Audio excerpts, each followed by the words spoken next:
Buenas noches, estimados padres de familia de alumnos del grado cuarto, la jornada mañana, la CB, Colegio Bossa Nova. Les habla nuevamente el profesor Wilson Rodríguez, eh, quien tiene a cargo la asignatura Tecnología Informática del eje tecnológico en la institución. Hoy veremos el video de retroalimentación de la guía número 3 incluida en el módulo número 2.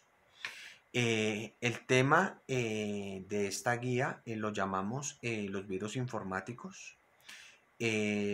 Como pueden ver ustedes la estructura de la guía, entonces un enlace, ¿cierto? Del video que nos permite ver la definición de virus o conocer la definición de virus y las características principales de los diferentes tipos de virus, ¿cierto? Entonces la actividad consistía, ¿cierto? En este cuadro sinóptico, ¿cierto? En completar cuáles son los nombres de los diferentes virus, ¿cierto? O de los más comunes y al frente, ¿cierto? Colocar las características principales, ¿cierto? Descritas en el video para cada uno de los virus. Entonces, entremos propiamente en materia. Tenemos entonces que los virus informáticos, desde el inglés los diríamos Virus Informatics, ¿cierto? Y entonces, en esencia, vamos a catalogar 6 grupos, ¿cierto?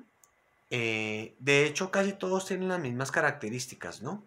Ellos lo que buscan es alterar el funcionamiento del equipo, ¿cierto? Y vulnerar la seguridad, ¿cierto? Y el funcionamiento normal del equipo. Entonces, un virus lo definimos como un software malicioso, ¿cierto? Y en ocasiones los virus se contraen de manera involuntaria, ¿cierto? Bueno, vamos a ver finalmente ese involuntario a qué corresponde. Entonces la primera categoría que tenemos, digamos, descrita de acuerdo a la actividad son los malware. Esos malware son virus que se reproducen haciendo copias de sí mismos, ¿cierto? Al igual que, o similarmente, ¿cierto? Que los virus biológicos, ¿cierto? Y hacen copias en varias partes del sistema, ya lo dijimos, vulnerando la seguridad y el funcionamiento normal del equipo. Se contraen de manera involuntaria porque por lo general llegan camuflados en publicidad, ¿cierto? En videojuegos, ¿cierto? En diferentes softwares ejecutables, ¿cierto? O que pueden ser instalados, digámoslo así, en el equipo sin que el usuario normalmente se dé cuenta. Entonces, otra categoría que tenemos son los llamados troyanos. Los llamamos troyanos de acuerdo a la historia, ¿cierto? A la historia esta épica de Caballo de Troya, ¿recuerdan ustedes? ¿Cierto? Y entonces ellos permanecen ocultos, es su primera cualidad. Segundo, parecen ser inofensivos, ¿cierto? Pero en esencia ellos lo que buscan es captar información personal tuya, principalmente claves, ¿cierto? Y borrar archivos con información altamente valiosa. Entonces, la primera medida de seguridad que debemos tener a la hora de posiblemente enfrentarnos a un virus troyano es no ejecutar archivos de dudosa procedencia. ¿Listo? Entonces, tratar de descargar de las páginas, ¿cierto? De las páginas principales, ¿cierto? De los proveedores de software, el programa que se desea instalar. O desde el Play Store, principalmente en los teléfonos celulares, ¿cierto? Que ahí encontramos, digamos, las aplicaciones originales.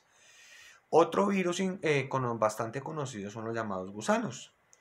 Ellos también realizan copias de sí mismos, pero ellos lo que buscan es infectar redes y sistemas. Ellos no tienen la capacidad de adentrarse en archivos, de infectar archivos, ¿cierto? Y en esencia lo que buscan es impedir el trabajo normal de los usuarios. Por lo general estos virus vienen o se contraen, ¿cierto? A partir de dispositivos extraíbles, la parte de memoria, ¿cierto? Pueden venir también camuflados en correos electrónicos, ¿cierto? En enlaces inmersos en correos electrónicos. Tenemos también a través de redes sociales, también los podemos contraer. A través de sitios de descarga, ¿cierto? y también los podemos contraer en determinadas páginas falsificadas, digámoslo así, ¿cierto? Entonces, debemos tener mucho cuidado cuando vayamos a un café internet, en nuestro correo, cuando lleguen finalmente mensajes de dudosa de procedencia en las redes sociales, en sitios que nos conlleven a descargar información que requiramos en el momento, ¿cierto? Sin que estos sitios de alguna manera sean considerados seguros. Otra categoría de virus, ¿cierto? Son los spyware, ¿cierto? Estos son bastante peligrosos, sobre todo para quienes me trabajan con aplicaciones bancarias, ¿cierto? Y me mueven dinero o hacen transacciones electrónicas, ¿cierto? A partir de medios virtuales. Entonces, estas aplicaciones lo que buscan es obtener información privada sin el consentimiento del usuario, ¿cierto? Y una vez obtenida la información es guardada y enviada, ¿cierto? Al hacker, ¿cierto? A la persona que está, digamos, usurpando, ¿cierto? La identidad del usuario, ¿cierto?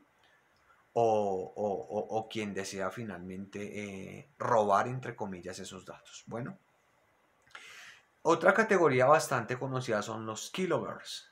Esos keyloggers realmente tienen, digamos, una función muy parecida a los spyware, ¿cierto? Porque ellos lo que buscan es información personal, principalmente tus contraseñas, ¿cierto?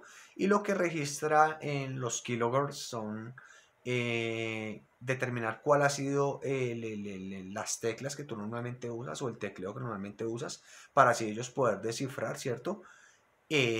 Cuáles son, digamos, tus números de cuenta, tus contraseñas y demás datos de seguridad que manejes en diferentes aspectos del uso de la red. Bueno, y los ransomware, que son principalmente programas maliciosos que restringen el acceso a determinadas partes o archivos del sistema operativo.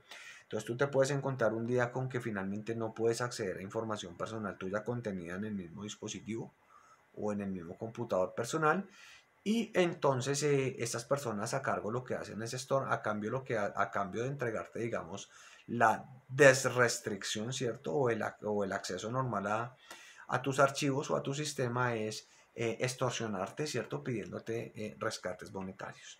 Entonces lo que mejor hay que hacer en ese caso es no acceder a ese tipo de pretensiones maliciosas, ¿cierto? Este tipo de, de cibernautas malintencionados, y en esencia manejar un uso responsable de nuestros sistemas informáticos, ¿cierto? No prestar nuestros computadores, no utilizar memoria, ¿cierto? Que de otras personas, no abrir correos electrónicos de desconocidos, no prestar nuestro computador, ¿cierto? Por eso se llama computador personal. Y entonces así podremos disminuir el riesgo, ¿cierto? De ser infectados informáticamente, ¿cierto? O de que nuestros equipos, ¿cierto? De cómputo, ¿cierto? Sean infectados por alguno de estos softwares malintencionados, ¿cierto? Entonces agradezco mucho alumnos del grado cuarto y padres de familia su atención. Espero, digamos, la retroalimentación haya saciado gran parte de sus dudas y les haya permitido reestructurar conceptual y contextualmente los temas propuestos desde la asignatura. Muchísimas gracias.